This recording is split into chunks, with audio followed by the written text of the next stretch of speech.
Gurdjieff calls our ordinary state of consciousness sleep, in the same way that Christ calls it sleep when he says, "Watch, do not sleep." Ouspensky writes of this condition, saying, if we knew the quantity of wrong observations, wrong theories, wrong deductions and conclusions made in this state, this ordinary consciousness, we would cease to believe ourselves altogether. Dr. Spieth, in her book The Gurdjieff Work, observes that anyone who has difficulty accepting the notion that as we are, we have but few moments of true self-awareness, ought to make a study of the loose jaws and vacant stares of people in public places and in situations where they don't know that they're being observed. According to the fourth way, the central obstacle to higher levels of consciousness is a phenomenon known as identification. Ouspensky describes it in this manner. In this state, identification, man has no separate awareness. He is lost in whatever he happens to be doing, feeling, or thinking. Because he is lost, immersed, not present to himself, this condition is known as a state of waking sleep. When we are identified, our attention is directed outward and we are lost to ourselves. Self-awareness, then, is a state in which we become aware of ourselves and are no longer hypnotized by the external event before us. There is yet a higher level of consciousness, which the work calls objective consciousness. And in this state, we come into contact with the real world from which we are cut off by the senses. Some psychologists deny the existence of higher states of consciousness, dismissing them as dream states. And it's very strange that Sigmund Freud, who discovered so much about subconscious states, should not have postulated the existence of higher states as well as lower states. But in order to reach the more silent areas of our consciousness, we must get beyond the noisy regions of our minds in which we spend so much of our time. The attainment of higher levels of consciousness is closely related to certain religious practices which are found in all cultures, such as meditation, contemplation. These are difficult paths to tread because our attention is always being caught by the ceaseless chattering in our heads. Yet it is possible to become receptive to a state of pure consciousness without thought, a state in which truth is revealed to us directly, without the use of words. In order to see clearly the roots of our psychological distortions, the fourth way defines two aspects of the individual: essence and personality. Essence comprises the inborn traits that we come into the world with. Personality is all that we've acquired, imitations, attitudes, and so forth. All that is learned, both unconsciously through imitation and through acquired likes and dislikes, constitutes this outer part of the person, that which is changed by outer circumstances. And personality is indeed necessary as we grow up and face the world and learn to act in the world. But something happens as we develop it in school and through the culture's impact on us. The essence that we see in little children becomes atrophied and ceases to grow. And this means that with a quick and early growth of personality, growth of essence can practically stop at a very young age, and as a result we see men and women externally quite grown up, but whose essence remains at the age of 10 or 12. Through the practice of self-remembering, we can separate ourselves from the imitations and pretenses of our personality, which have come to enslave us, and begin to return to who we actually are. Such a return to our essential nature is accompanied by a sense of liberation unlike any other. To thyself be true is the first commandment on the way to self-development and the attaining of higher consciousness. According to Rodney Collin, one of Ouspensky's primary students who started his own school in Mexico, the fundamental abnormality in human beings lies precisely in the divergence between personality and essence. The more nearly we know ourselves for who we are, the more we approach wisdom. The more our imagination about ourselves diverges from who we actually are, the more insane we become. He writes, Unless a man first finds himself, finds his own essential nature and destiny, and begins from them, all his efforts and achievements will be built on the sand of personality, and at the first serious shock, the whole structure will crumble, perhaps destroying him in the fall. For Rodney Collin, the soul is the totality of moments of self-awareness. If you think back to all those special moments in your life, before beauty, before tragedy, those intensified moments of consciousness are in fact the life of the soul. Yet they come and go without any control. And once again, the reason that this self-awareness is so difficult to attain is that it is dependent on the conscious use of attention. And sleep precisely is the hypnotizing of this attention. Maurice Nicole tells us in his commentaries that this state of self-remembering, of self-awareness, this third state of consciousness, creates the following. What you took as yourself begins to look like a prison house far away in the valley beneath you. That's an expression of a state of consciousness liberated from the sleep in which we generally operate. These flashes of greater consciousness are the unexpected result of strenuous efforts made in order not to lose ourselves in the rush of outer circumstances, and to be cleansed of the poisons of negativity, as well as to maintain a heightened awareness grounded in the present moment. The student is to reach a point where he or she can make the choice not to react automatically to external stimuli.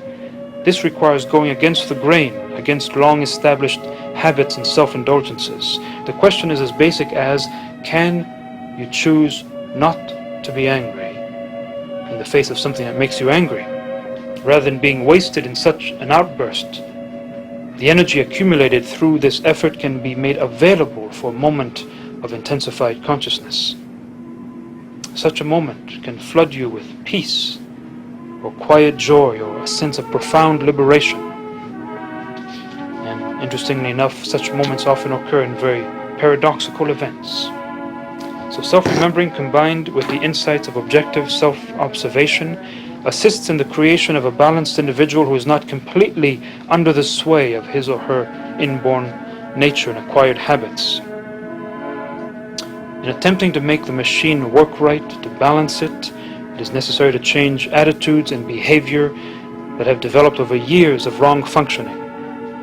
Ouspensky told his students that it is only when we realize that life is taking us nowhere that it begins to have meaning. When life is taking us nowhere, it begins to have meaning. When we are no longer focused on success and on all of the things that society requires of us, but learn how to use life for another purpose, then we begin to discover true meaning. Maurice Nicole gives us a hint of these first stages of real change. Gradual withdrawal of energy from the customary, easily resentful and brittle feeling of I is accompanied by a gradual new and broader feeling of I, as if one were living in a larger place. It is like being introduced to a new civilization, to another form of life. He points out that by using the inner camera of self-observation, we begin to open a mind above the level of the sensual mind. And here is where psychological experiences of the fourth way lead to their numinous and spiritual character. This same idea is found in the teachings of Carl Friedrich Graf Durkheim, informed by Zen Buddhism, Christian mysticism, and psychotherapy.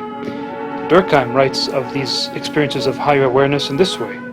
He says, "It is no longer the old I, but a wider, more comprehensive one.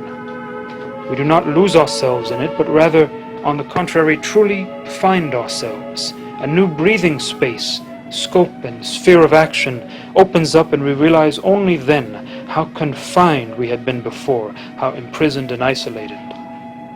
Self-remembering, then, is a process of being lifted out of our ordinary sense of self into a purified, detached space well known to those long practiced in meditation. But in the fourth way, this birth of new awareness can be accomplished while one crosses a city street or takes out the trash. Nevertheless, despite the practical approach of the work, self-remembering remains as intangible and paradoxical as any spiritual exercise.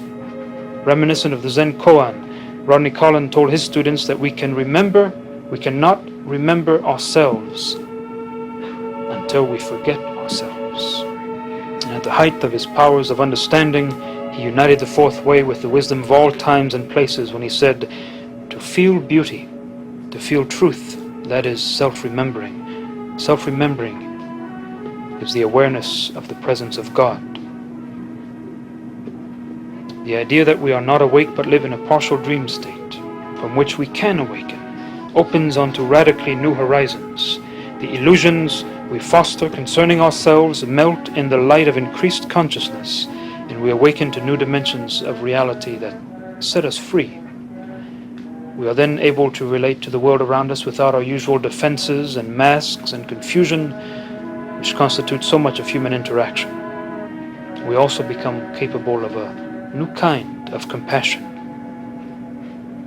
Ultimately, this third state of consciousness, which is our birthright, frees us from the unnecessary agonies of a little ego, always struggling for self-importance and gratification. And it awakens us to new insight and understanding. The world becomes a different place, and we become far more than our imaginary selves ever dreamt of. And the potential for happiness, fulfillment, and genuine usefulness to humanity are now tangible realities. This use of attention is similar to the watch of the heart of early Eastern Christian spirituality and the remembrance of God of the Sufi mystics. To be aware of a higher reality while dealing with ordinary reality requires an effort of awareness, detachment, and concentration, which is the result of long practice. These experiences of vaster consciousness have been tasted by everyone, as I said before, and we often find ourselves in an atmosphere very familiar to us, though so rare in our adult experience. The disciplines of the work eventually make the practitioner receptive to longer, more frequent encounters with these regenerative and illuminating events. These are the transformative moments that people have sought in drugs and voyages to exotic lands, in thrills, in love and intense emotion. On the foundations of objective self-observation and liberation from constant entanglement, identification with the circumstances of the outer world, these experiences become the very oxygen of our souls. In proportion as we learn to remember ourselves, our actions acquire a meaning and consistency which is not possible as long as our attention moves only from one fascination to another. The premise that we are not awake but live in a partial dream state opens entirely new horizons in dealing with the problems of life. At their core, the originators of the fourth way as we know it today were spiritual men in the true sense of the term. Work on oneself leads to a liberation which can be compared to the enlightenment and divinization of more religious methods. But writings on the fourth way have generally remained secular, with the notable exception of Maurice Nicoll and Rodney Collin. Left with the outer dimension of the work, the fourth way can be reduced to the development of personal powers and dehumanizing attitudes. To be somewhat liberated from our mechanicalness and the illusion of unity can allow a person to manipulate those who are still caught in the tyranny of waking sleep. But the fourth way is meant ultimately to transcend its own magnificent thought structures so that every student can find for himself or herself the life of a higher consciousness which constantly seeks us if we would only ready ourselves in the effort of awakening and receive its treasures of wisdom and regeneration.